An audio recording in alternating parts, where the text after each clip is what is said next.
KaraokeBooks. Dracula. Bram Stoker. Audiobook. Chapter 9. Letter, Mina Harker to Lucy Westenra. Budapest, the 24th of August. My dearest Lucy, I know you will be anxious to hear all that has happened since we parted at the railway station at Whitby. Well, my dear, I got to Hull all right and caught the boat to Hamburg, and then the train on here. I feel that I can hardly recall anything of the journey, except that I knew I was coming to Jonathan, and that as I should have to do some nursing, I had better get all the sleep I could. I found my dear one, oh so thin and pale and weak-looking. All the resolution has gone out of his dear eyes, and that quiet dignity, which I told you was in his face, has vanished.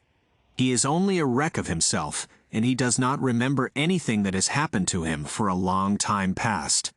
At least he wants me to believe so, and I shall never ask. He has had some terrible shock, and I fear it might tax his poor brain if he were to try to recall it.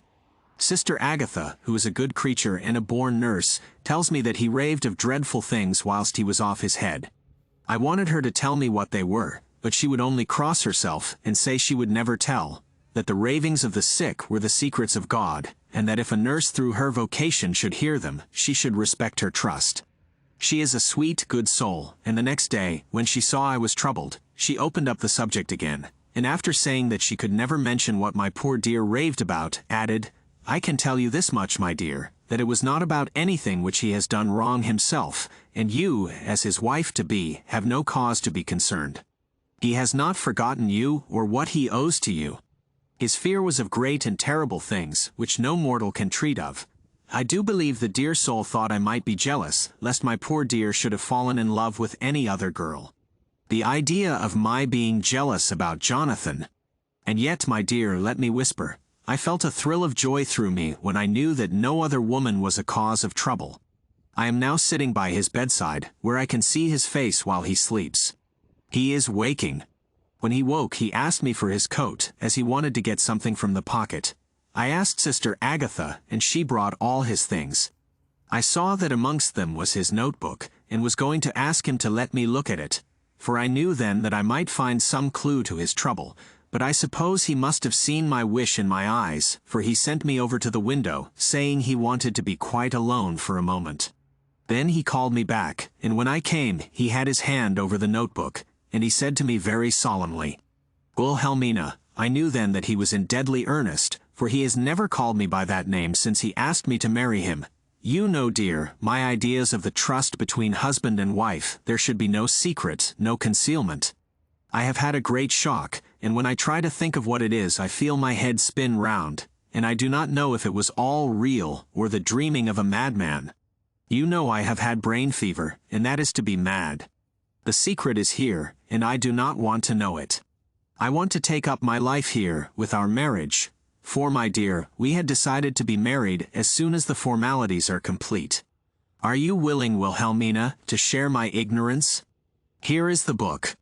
Take it and keep it, read it if you will, but never let me know, unless indeed some solemn duty should come upon me to go back to the bitter hours, asleep or awake, sane or mad, recorded here. He fell back exhausted, and I put the book under his pillow and kissed him. I have asked Sister Agatha to beg the Superior to let our wedding be this afternoon, and am waiting her reply. She has come and told me that the chaplain of the English Mission Church has been sent for. We are to be married in an hour, or as soon after as Jonathan awakes. Lucy, the time has come and gone. I feel very solemn, but very, very happy. Jonathan woke a little after the hour, and all was ready, and he sat up in bed, propped up with pillows. He answered his I will firmly and strongly. I could hardly speak, my heart was so full that even those words seemed to choke me. The dear sisters were so kind. Please God, I shall never, never forget them, nor the grave and sweet responsibilities I have taken upon me. I must tell you of my wedding present. When the chaplain and the sisters had left me alone with my husband, oh Lucy, it is the first time I have written the words my husband. Left me alone with my husband, I took the book from under his pillow, and wrapped it up in white paper, and tied it with a little bit of pale blue ribbon which was round my neck, and sealed it over the knot with sealing wax, and for my seal I used my wedding ring. Then I kissed it, and showed it to my husband, and told him that I would keep it so, and then it would be an outward and visible sign for us all our lives that we trusted each other, that I would never open it unless it were for his own dear sake or for the sake of some stern duty. Then he took my hand in his, and oh Lucy, it was the first time he took his wife's hand, and said that it was the dearest thing in all the wide world, and that he would go through all the past again to win it, if need be. The poor dear meant to have said a part of the past, but he cannot think of time yet, and I shall not wonder if at first he mixes up not only the month but the year. Well, my dear, what could I say? I could only tell him that I was the happiest woman in all the wide world, and that I had nothing to give him except myself, my life, and my trust, and that with these went my love and duty for all the days of my life. And my dear, when he kissed me, and drew me to him with his poor weak hands, it was like a very solemn pledge between us. Lucy dear, do you know why I tell you all this? It is not only because it is all sweet to me, but because you have been, and are, very dear to me. It was my privilege to be your friend and guide, when you came from the schoolroom to prepare for the world of life. I want you to see now, and with the eyes of a very happy wife, whither duty has led me, so that in your own married life you too may be all happy as I am. My dear, please Almighty God, your life may be all it promises, a long day of sunshine with no harsh wind, no forgetting duty, no distrust. I must not wish you no pain, for that can never be, but I do hope you will be always as happy as I am now. Goodbye, my dear. I shall post this at once, and perhaps write you very soon again. I must stop, for Jonathan is waking. I must attend to my husband. Your ever-loving Mina Harker. Letter, Lucy Westenra to Mina Harker. Whitby, the 30th of August. My dearest Mina, oceans of love and millions of kisses, and may you soon be in your own home with your husband. I wish you could be coming home soon enough to stay with us here. The strong air would soon restore Jonathan. It has quite restored me. I have an appetite like a cormorant, am full of life, and sleep well. You will be glad to know that I have quite given up walking in my sleep. I think I have not stirred out of my bed for a week. That is when I once got into it at night. Arthur says I am getting fat. By the way, I forgot to tell you that Arthur is here. We have such walks and drives and rides and rowing and tennis and fishing together, and I love him more than ever. He tells me that he loves me more, but I doubt that, for at first he told me that he couldn't love me more than he did then. But this is nonsense. There he is, calling to me. So no more just at present from your loving Lucy. P.S. Mother sends her love. She seems better, poor dear. P.P.S. We are to be married on the 28th of September. Dr. Seward's Diary. The 20th of August. The case of Renfield grows even more interesting. He has now so far quieted that there are spells of cessation from his passion. For the first week after his attack, he was perpetually violent. Then one night, just as the moon rose, he grew quiet, and kept murmuring to himself, "Now I can wait, now I can wait." The attendant came to tell me, so I ran down at once to have a look at him. He was still in the strait waistcoat and in the padded room, but the suffused look had gone from his face, and his eyes had something of their old pleading, I might almost say cringing, softness. I was satisfied with his present condition, and directed him to be relieved. The attendants hesitated, but finally carried out my wishes without protest. It was a strange thing that the patient had humor enough to see their distrust, for, coming close to me, he said in a whisper, all the while looking furtively at them, "They think I could hurt you. Fancy me hurting you. The fools." It was soothing somehow, to the feelings to find myself dissociated even in the mind of this poor madman from the others, but all the same, I do not follow his thought.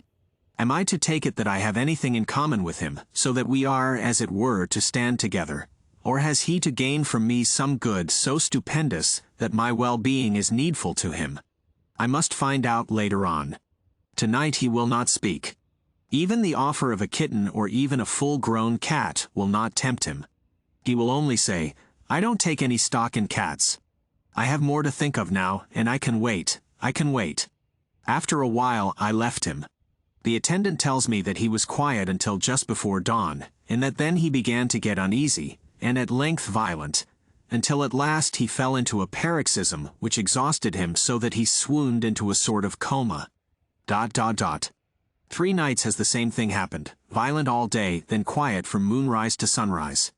I wish I could get some clue to the cause. It would almost seem as if there was some influence which came and went. Happy thought. We shall tonight play sane wits against mad ones. He escaped before without our help, tonight he shall escape with it. We shall give him a chance, and have the men ready to follow, in case they are required. The 23rd of August, the unexpected always happens. How well Disraeli knew life. Our bird, when he found the cage open, would not fly, so all our subtle arrangements were for naught. At any rate, we have proved one thing, that the spells of quietness last a reasonable time. We shall in future be able to ease his bonds for a few hours each day. I have given orders to the night attendant merely to shut him in the padded room, when once he is quiet, until an hour before sunrise. The poor soul's body will enjoy the relief, even if his mind cannot appreciate it. Hark! The unexpected again. I am called, the patient has once more escaped. Later, another night adventure. Renfield artfully waited until the attendant was entering the room to inspect. Then he dashed out past him and flew down the passage. I sent word for the attendants to follow. Again he went into the grounds of the deserted house, and we found him in the same place, pressed against the old chapel door. When he saw me he became furious, and had not the attendants seized him in time, he would have tried to kill me. As we were holding him, a strange thing happened. He suddenly redoubled his efforts, and then as suddenly grew calm. I looked round instinctively, but could see nothing. Then I caught the patient's eye and followed it, but could trace nothing as it looked into the moonlit sky, except a big bat, which was flapping its silent and ghostly way to the west. Bats usually wheel and flit about, but this one seemed to go straight on, as if it knew where it was bound for, or had some intention of its own. The patient grew calmer every instant, and presently said, "You needn't tie me, I shall go quietly." Without trouble we came back to the house. I feel there is something ominous in his calm, and shall not forget this night. Lucy Westenra's diary. Hillingham, the 24th of August. I must imitate Mina and keep writing things down. Then we can have long talks when we do meet. I wonder when it will be. I wish she were with me again, for I feel so unhappy. Last night I seemed to be dreaming again, just as I was at Whitby. Perhaps it is the change of air, or getting home again. It is all dark and horrid to me, for I can remember nothing, but I am full of vague fear, and I feel so weak and worn out. When Arthur came to lunch he looked quite grieved when he saw me, and I hadn't the spirit to try to be cheerful. I wonder if I could sleep in Mother's room tonight. I shall make an excuse and try. The 25th of August, another bad night. Mother did not seem to take to my proposal. She seems not too well herself, and doubtless she fears to worry me. I tried to keep awake, and succeeded for a while, but when the clock struck 12 it waked me from a doze, so I must have been falling asleep. There was a sort of scratching or flapping at the window, but I did not mind it, and as I remember no more, I suppose I must then have fallen asleep. More bad dreams. I wish I could remember them. This morning I am horribly weak. My face is ghastly pale, and my throat pains me. It must be something wrong with my lungs, for I don't seem ever to get air enough. I shall try to cheer up when Arthur comes, or else I know he will be miserable to see me so. Letter, Arthur Holmwood to Dr. Seward. Albemarle Hotel, the 31st of August. My dear Jack, I want you to do me a favor. Lucy is ill, that is, she has no special disease, but she looks awful, and is getting worse every day. I have asked her if there is any cause. I do not dare to ask her mother, for to disturb the poor lady's mind about her daughter in her present state of health would be fatal. Mrs. Westenra has confided to me that her doom is spoken, disease of the heart, though poor Lucy does not know it yet. I am sure that there is something preying on my dear girl's mind. I am almost distracted when I think of her. To look at her gives me a pang. I told her I should ask you to see her, and though she demurred at first, I know why, old fellow, she finally consented. It will be a painful task for you, I know, old friend, but it is for her sake, and I must not hesitate to ask or you to act. You are to come to lunch at Hillingham tomorrow, 2 o'clock, so as not to arouse any suspicion in Mrs. Westenra. And after lunch, Lucy will take an opportunity of being alone with you. I shall come in for tea, and we can go away together. I am filled with anxiety, and want to consult with you alone as soon as I can after you have seen her. Do not fail. Arthur. Telegram, Arthur Holmwood to Seward. The 1st of September. Am summoned to see my father, who is worse. I'm writing. Write me fully by tonight's post to ring. Wire me if necessary. Letter from Dr. Seward to Arthur Holmwood. The 2nd of September. My dear old fellow, with regard to Miss Westenra's health, I hasten to let you know at once that in my opinion there is not any functional disturbance or any malady that I know of. At the same time, I am not by any means satisfied with her appearance. She is woefully different from what she was when I saw her last. Of course you must bear in mind that I did not have full opportunity of examination such as I should wish. Our very friendship makes a little difficulty which not even medical science or custom can bridge over. I had better tell you exactly what happened, leaving you to draw, in a measure, your own conclusions. I shall then say what I have done and propose doing. I found Miss Westenra in seemingly gay spirits. Her mother was present, and in a few seconds I made up my mind that she was trying all she knew to mislead her mother, and prevent her from being anxious. I have no doubt she guesses, if she does not know, what need of caution there is. We lunched alone, and as we all exerted ourselves to be cheerful, we got, as some kind of reward for our labors, some real cheerfulness amongst us. Then Mrs. Westenra went to lie down, and Lucy was left with me. We went into her boudoir. Until we got there her gaiety remained, for the servants were coming and going. As soon as the door was closed, however, the mask fell from her face, and she sank down into a chair with a great sigh, and hid her eyes with her hand. When I saw that her high spirits had failed, I at once took advantage of her reaction to make a diagnosis. She said to me very sweetly, "I cannot tell you how I loathe talking about myself." I reminded her that a doctor's confidence was sacred, but that you were grievously anxious about her.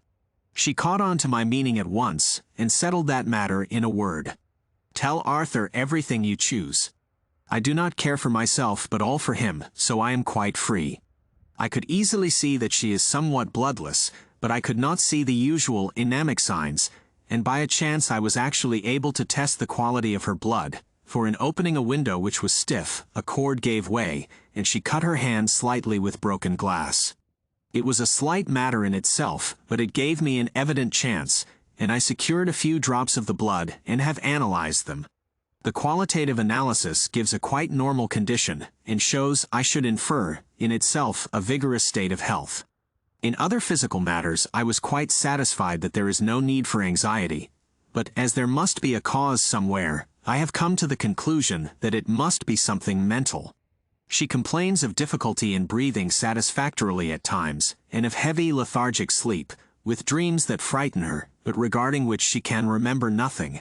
She says that as a child she used to walk in her sleep, and that when in Whitby the habit came back, and that once she walked out in the night and went to East Cliff, where Miss Murray found her, but she assures me that of late the habit has not returned. I am in doubt, and so have done the best thing I know of. I have written to my old friend and master Professor Van Helsing, of Amsterdam, who knows as much about obscure diseases as anyone in the world. I have asked him to come over, and as you told me that all things were to be at your charge, I have mentioned to him who you are and your relations to Miss Westenra. This, my dear fellow, is in obedience to your wishes, for I am only too proud and happy to do anything I can for her.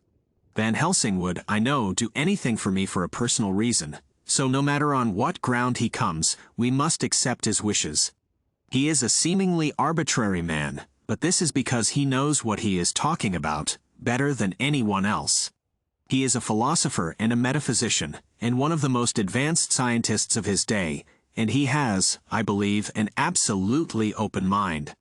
This, with an iron nerve, a temper of the ice brook, an indomitable resolution, self-command and toleration exalted from virtues to blessings, and the kindliest and truest heart that beats, these form his equipment for the noble work that he is doing for mankind. Work both in theory and practice, for his views are as wide as his all-embracing sympathy.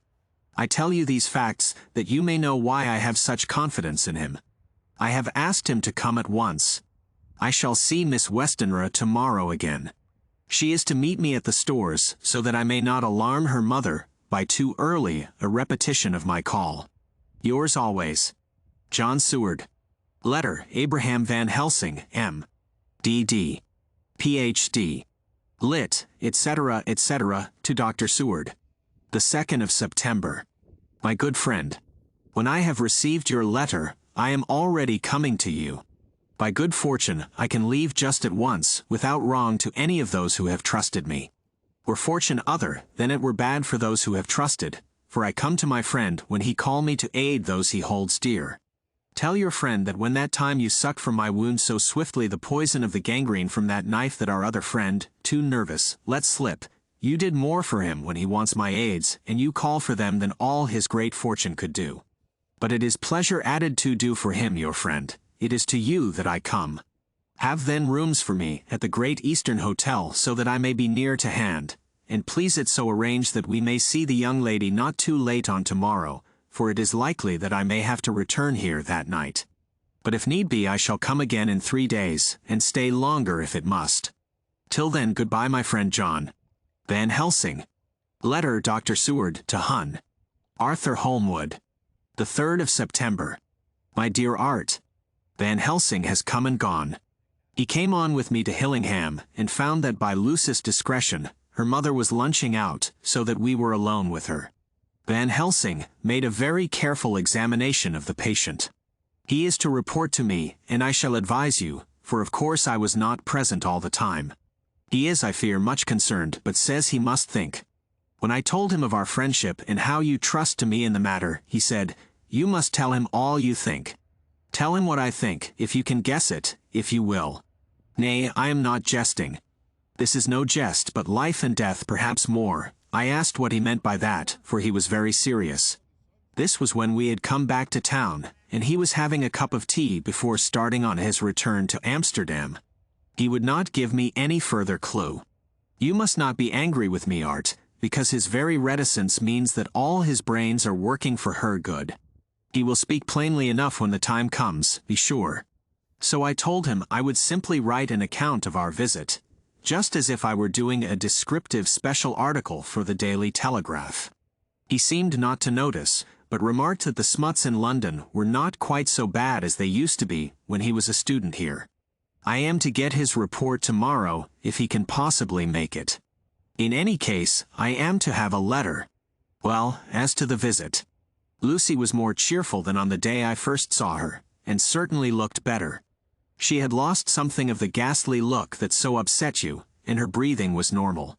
She was very sweet to the professor, as she always is, and tried to make him feel at ease, though I could see that the poor girl was making a hard struggle for it.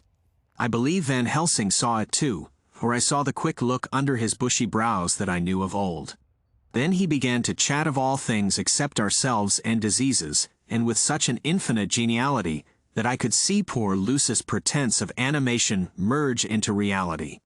Then, without any seeming change, he brought the conversation gently round to his visit, and suavely said, "My dear young miss, I have the so great pleasure because you are so much beloved. That is much, my dear, ever were there that which I do not see. They told me you were down in the spirit, and that you were of a ghastly pale. To them I say, poof," and he snapped his fingers at me and went on, "but you and I shall show them how wrong they are.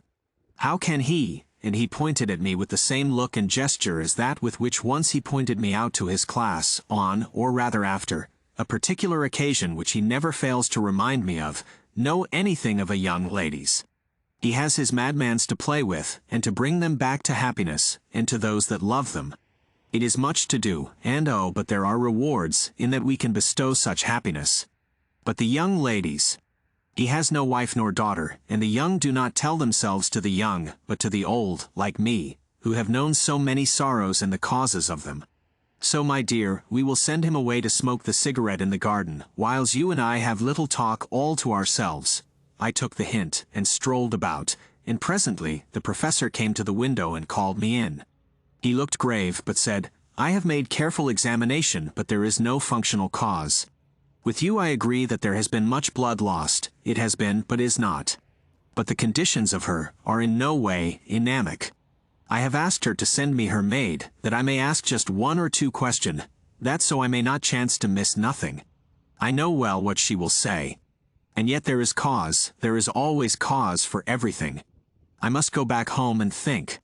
You must send to me the telegram every day, and if there be cause, I shall come again. The disease, for not to be all well is a disease, interest me, and the sweet young dear, she interest me too. She charm me, and for her, if not for you or disease, I come.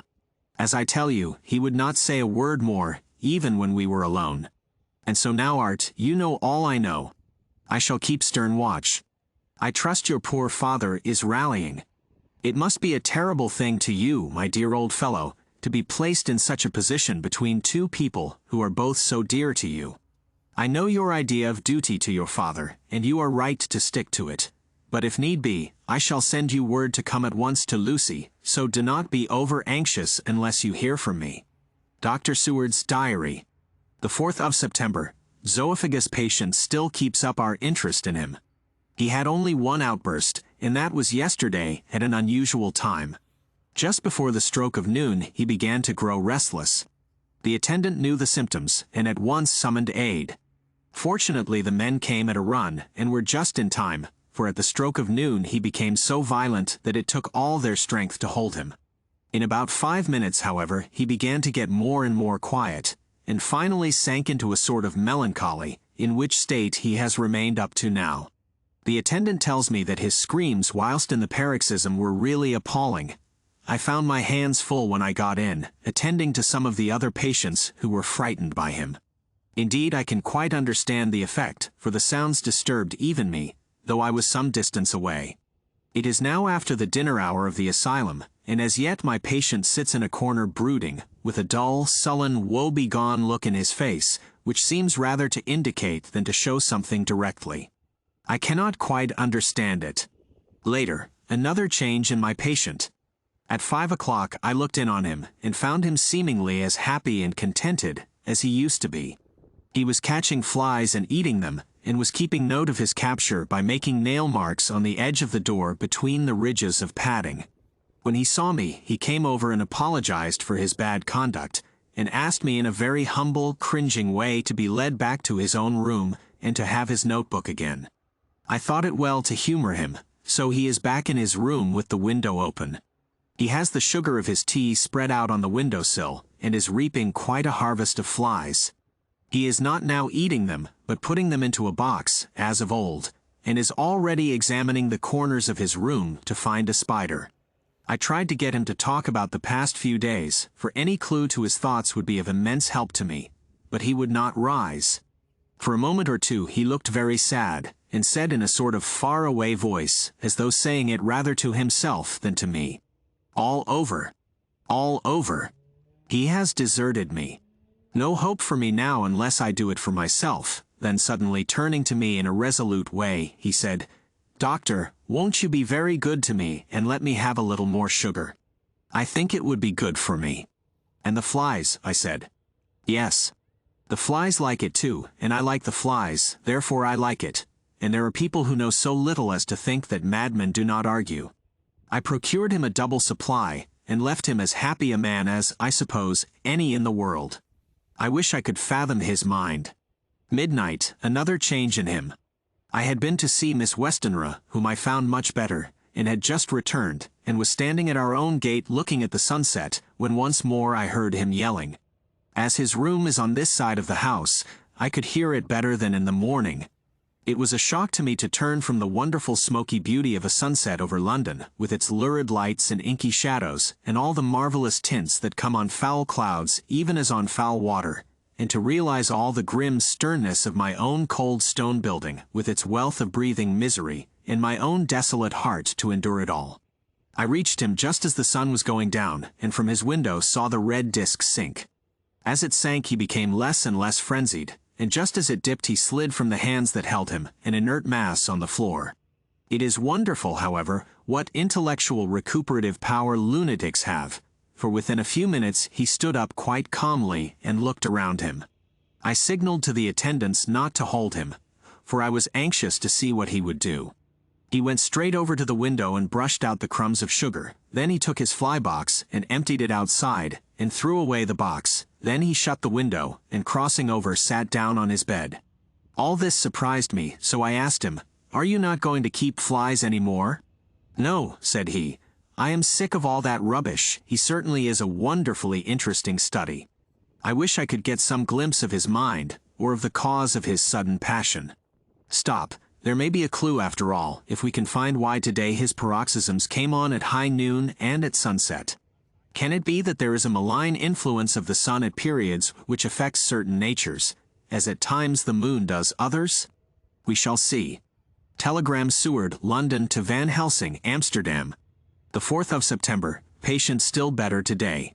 Telegram Seward, London to Van Helsing, Amsterdam. The 5th of September, patient greatly improved. Good appetite, sleeps naturally, good spirits, color coming back.